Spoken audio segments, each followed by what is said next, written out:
ஓம் முருகா போற்றி, கந்தா போற்றி, கடம்பா போற்றி, கதிர்வேளா போற்றி, அறுபடை வீடு கொண்ட முருகப்பெருமானே போற்றி போற்றி. என் செல்லப்பிள்ளையே, உன்னை பார்க்க இந்த திருச்செந்தூர் முருகன் வந்திருக்கிறேன். என்னை நிராகரித்து விடாதே. அவசரமான செய்தி இந்த நல்லதொரு காலை பொழுதில் உனக்காக சொல்ல வந்திருக்கிறேன். நீ மனம் உருகி கேட்கும் ஒவ்வொரு பிரார்த்தனைகளுக்கும் இந்த முருகப்பெருமான் பதிலளிக்கப் போகிறேன். என்னை பற்றி நன்றாக புரிந்து கொள்ளும் நீயே என்னை தவறாக நினைக்கலாமா? நான் எதற்கும் பதில் அளிக்கவில்லை என்று கவலை கொள்ளலாமா? இதோ இப்போது இந்த திருச்செந்தூர் முருகப்பெருமான் சொல்லும் பதிலை மனதில் நன்றாக நினைவில் வைத்துக்கொள். உனக்கு திடீரென்ற கஷ்டம் வரும்போது, நீ தாழ்ந்து போகும் பொழுதும் அழும் பொழுதும் நீ கர்ம வினையால் வந்தது என்று நினைத்துக்கொள். அதை உணர்ந்து அந்த நேரத்தில் அந்த இடத்தில் அமைதியாக இருந்துவிடு. எதை பார்த்து நீ பயப்பட்டு விடக்கூடாது. ஏனென்றால் உன் வாழ்க்கையை என்னிடம் கொடுத்து விட்டாய். இன்னும் எதையோ நினைத்து கவலைப்பட்டு கொண்டிருக்கிறாய். நாம் பாவத்தையும் முடிக்கத்தான் பிறந்திருக்கிறோம். அந்த பாவத்தை இந்த பிறவிலேயே முடித்துவிட்டு இந்த முருகப்பெருமானிடம் வந்து சரணாகதி அடைந்து விடு. கஷ்டப்பட்டு கொண்டிருக்கிறோமே என்று பயந்து விடாதே. ஒரு விஷயத்தை நாம் அடைய வேண்டும் என்றால் அதற்கு நாம் போராடத்தான் வேண்டும். அதுபோல என்னிடம் நீ வர வேண்டும் என்றால் இந்த கர்மாக்களை நீ முடிக்க வேண்டும். நான் உனக்கு சொன்னால் எதுவும் நல்லதுக்குத்தான் சொல்வேன். சீக்கிரமாக உனக்கு இந்த கர்மாக்கள் எல்லாம் முடியப் போகிறது. உன் கஷ்டங்கள் எல்லாம் தீரப்போகிறது. உன் வீட்டில் நல்லது நடக்கப் போகிறது. மங்களகரமான பல நிகழ்வுகள் நடக்கப் போகிறது. தள்ளிக்கொண்டும் தட்டிச் சென்றும் போய்கொண்டிருந்த காரியம் எல்லாம் சுபகாரியமாக நடக்கப் போகிறது. உனக்கு நான் தரும் பரிசு பெரியது. மகிழ்ச்சியுடன் காத்திரு. தரப்போகும் பரிசினை பெற்றுக்கொள்ள தயாராக இரு. என் செல்லப்பிள்ளை, கவலையாக இருக்கும் உன் மனதை சுத்தப்படுத்தி அதில் சந்தோஷத்தை தரப்போகிறேன். இந்த நல்ல நாளில் நல்லது நடக்கும். நிச்சயமாக நான் இருக்க பயம் ஏன்? தைரியமாக இரு என் செல்லமே. இது நாள் வரை நீ நேர்முகமாகவும் மறைமுகமாகவும் பட்டதெல்லாம் போதும். காலத்தின் கட்டாயத்தால் நீ கர்ம பலன்களை அனுபவிக்க வேண்டிய நிர்பந்தமானது. ஆனால் இப்போது அதிலிருந்து உன்னை முழுவதுமாக விடுவித்து விட்டேன். பொறுமையாக இரு. வாழ்க்கையில் ஏற்றம் பெறப் போகிறாய். அனைத்திலும் வெற்றி பெறப் போகிறாய். நான் உன்னோடு இருக்கும்போது வீணாக அழக்கூடாது. யாரெல்லாம் உன்னை தூற்றினார்களோ அவர்கள் எல்லாம் பொறாமைப்படும் அளவுக்கு வரப்போகிறாய்.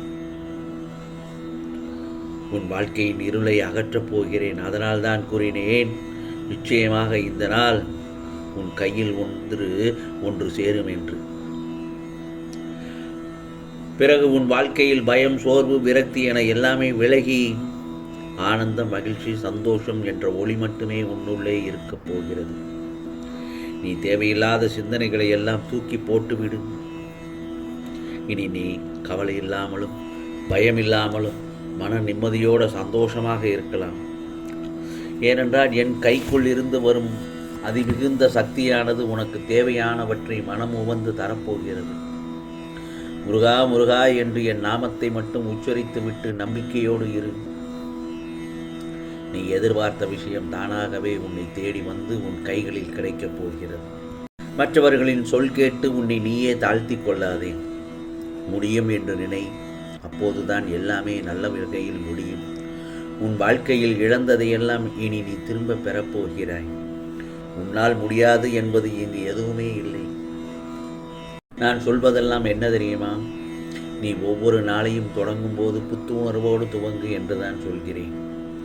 வாழ்க்கையின் மீதான உன் கவனம் வெற்றி பாதைக்கு கொண்டு செல்லும். அப்பொழுதுதான் கவனமானது முடிந்தவைகளில் இல்லாமல் கவனமானது தொடங்குவதில் இருந்தால் முடிவு சுபமாக இருக்கும். பிறரது நடத்தைகளிலும் செயல்களிலும் உன் குணத்தை தீர்மானித்து விடக்கூடாது. உனக்கென கொண்டுள்ள நல்ல குணங்களிலிருந்து நீ எந்த ஒரு சூழ்நிலையிலும் விலகாமல் இருக்க வேண்டும். பிறரின் செயல்களை கட்டுப்படுத்த உன் நல்ல குணங்களை மாற்றிக்கொள்ளாதே.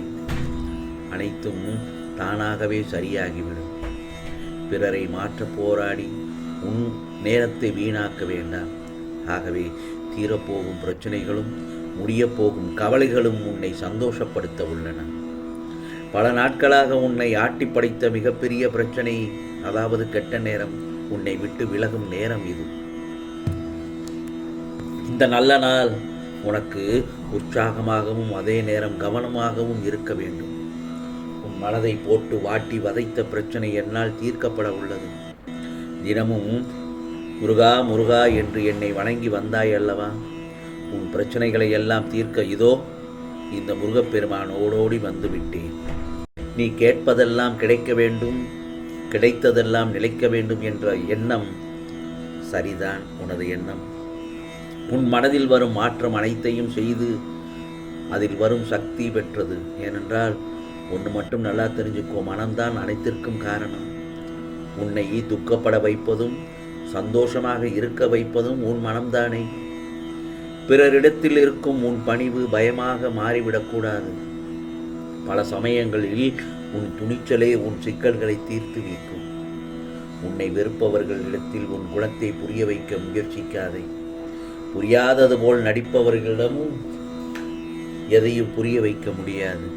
உன்னை புரிந்து கொண்டு உன் அன்பிற்காகவும் பாசத்திற்காகவும் ஏங்கும் நாள் வெகு தொலைவில் இல்லை. எந்த ஒரு சூழ்நிலையாலும் எந்த ஒரு மனிதராலும் மனம் உடையும் நிலையில் வைக்காமல் பலமாக வைத்துக்கோ. யாருடைய வீணான பேச்சுக்களுக்கும் உன் செவியும் மனமும் இடம் தந்துவிடக்கூடாது. உன் மனம் கவலைகளும் தீயவர்களை பற்றி நினைக்கும் இடமும் அல்ல. அனைத்தையும் சமாளித்து விடும் திறமை பெற்ற பொக்கிஷமானதான் உன் மனம். முதலில் அதை நம்பு. முதலில் உன்னை நீ நம்பினால் மட்டுமே வெற்றி பாதையில் அடியெடுத்து வைக்க முடியும். ஏமாற்றப்பட்டோம், ஏமாறிவிட்டோம் என்று எண்ணிக்கொண்டே எவ்வளவு காலம்தான் வாழப்போகிறாய்? என் செல்ல பிள்ளையே, உன் வாழ்க்கை இன்னும் முடியவில்லை. இதுதான் தொடக்கம் என்று எழுந்து நில். உன்னை யாராலும் வெல்ல முடியாது. வாழ்க்கையின் மீதான உன் கவனம் வெற்றி பாதைக்கு கொண்டு செல்லும். கவனமானது முடிந்த வழிகளில் இல்லாமல் கவனமானது தொடங்குவதில் இருந்தால் முடிவு சுகமாகவும் சுபமாகவும் இருக்கும். ஆகவே தினமும் காலை எழுந்தவுடன் பிரார்த்தனை செய்ய பழகிக்கொள். அப்படி செய்தால் உன் அலைபாயும் மனம் அமைதியடையும். குழப்பங்கள் தெளிவாகும். உன் புத்திக்கு எட்டாத விஷயங்கள் கூட உன் மனதில் தோன்றும். ஏன், அது உன் வாழ்க்கையையே மாற்றி அமைக்கும்.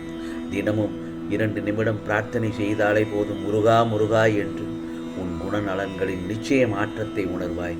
நீ மனதில் நினைத்து கொண்டிருக்கும் விஷயத்தை யாரை வைத்து செய்தால் உன் காரியம் கைகூடும் என்பதை பிரார்த்தனை செய்த பிறகு அறிந்து கொள்வாய். உனக்கானதெல்லாம் நிச்சயமாக நல்லது நடக்கும். நல்லது மட்டுமே நடக்கும். அதுவும் நன்மையாகவே இருக்கும். ஓம் சரவண பவ. ஓம் சரவண பவ. ஓம் சரவண பவ.